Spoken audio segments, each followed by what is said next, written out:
they want to do a big-time chore around the house and they do a really good job. Or let's say you walk into a neighbor's house and they've hung a test grade of an A+ on their refrigerator.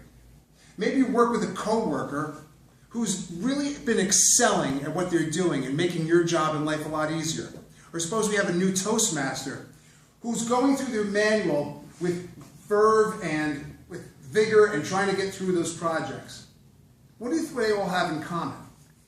They all deserve praise. The purpose of this speech is to discuss why we appraise with praise when people perform. One of the things that I remember from a Dale Carnegie class when he spoke, and I was listening to it on CD, and I thought it was one of the more, well, it stuck with me the longest, was the way he spoke about praise and approbation for people that are doing the job really well. He says it not only does it just lift them up, but it keeps them engaged. And there's a couple of reasons why we want to praise people. First thing we want to do is we want to reward high performers. If you're high performing, you want to know it and you want someone to recognize it. You also want to give encouragement.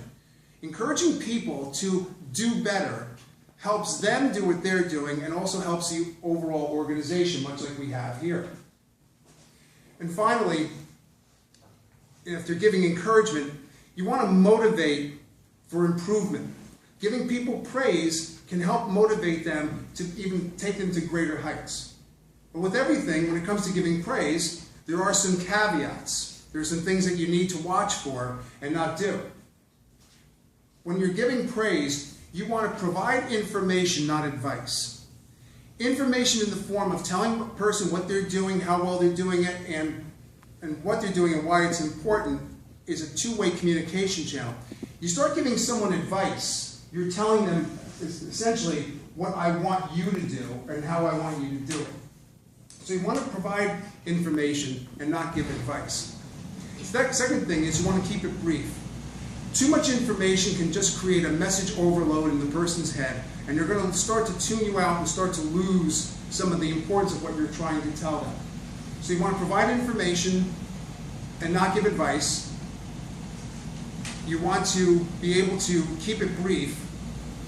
And you also want to accentuate the positive. You don't want to obviously dwell on, eliminate the negative, accentuate the positive. So you want to keep your message positive for that person. So those are your caveats. A couple things that you also want to do in the course of giving someone praise is you want it to be timely. If you went to someone's house and had a really great dinner, and then 2 weeks later you said, oh, by the way, that was a great dinner. Well, what made you say that 2 weeks later? I mean, if you went to someone's house and had a great dinner, you'd say, oh, this is a great dinner. So it would be timely. It would be a timely message. You also want to be able to praise progress, because you want to recognize and see someone as they're moving up and doing better. You want to praise it as that takes place. At this time, I'd like to bring up my technical lead and lead developer, Jay Malik, and I want to give him a praise report for the work he's doing. Don't quote him yet, isn't he? I haven't given his praise yet. Hi, Jay. Hey, good to see you. Come on in. Have a seat. Here, sit down. Thank you. You've only been with us 6 months, and I just want to tell you what a great job you've been doing for us. And I know when you came on board, there was kind of a new position for you, working with distributed systems, having to deal with people at the offshore. But I hired you because I thought I saw something in you that could do that. Let me just tell you a couple points. For one thing, your ability to perform the production support aspects of your job have been outstanding.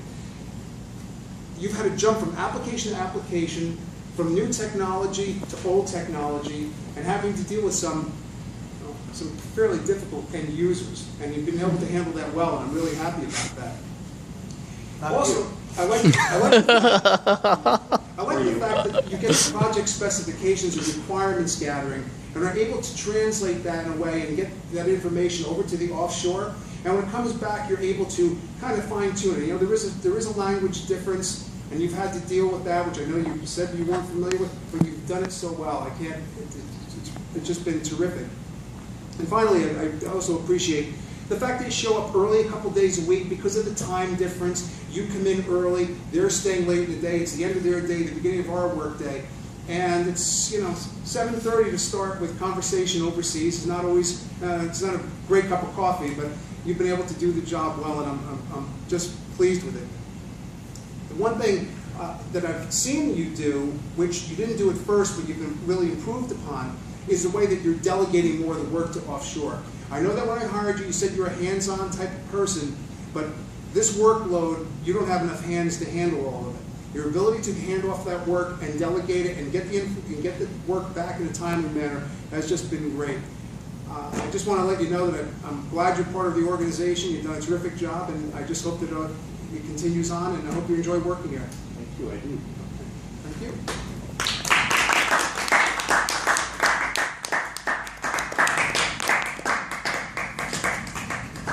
Okay, so we had a little conversation on praise and how we give praise and how we don't give praise, and I gave Jay some praise in a kind of a role-playing situation. Does anybody have any comments or questions about what you saw? Is there something that did particularly well or didn't do well? Jake? Jim, I manage people for a living, just like some of you too, and this reminds me of the annual or semi-annual performance review.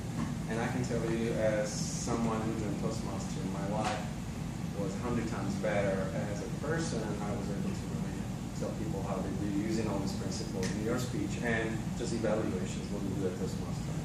So this was a deja vu for me when you and Jay were talking there. Is last few years, as somebody who joined Toastmaster 4 years ago, my life as a manager became so much easier because I'm calm, and this was a task was dreaded by every manager at every company to sit down with employees and tell them what they do well and what they don't do well. And since I started using just the regular constructive feedback, you learn at Toastmaster from evaluations that became fun. It's not a dreaded task anymore. So thank you for bringing this project to our Norman Toastmaster. Well, thank you for the feedback. I will say one thing. Constructive criticism, that's another speech. This was about positive and about praise, and there is a time and a way to tell someone that they need some behavior modification, but that wasn't the point of this speech. Madam President. I have a question. Yes. So your speech was very timely because this is actually an area that I'm working to become even better at. And I would like to know, if you're in a situation where you have a group of individuals, is it okay to give praise to each individual, or does it then become, well, she's just trying to dish out praise to everybody? Well, it's interesting you say that. In the book that we're reading, The 5 Languages of the Affection in the Workplace? Appreciation. Appreciation work. Yeah. Yeah, there's no affection in the workplace.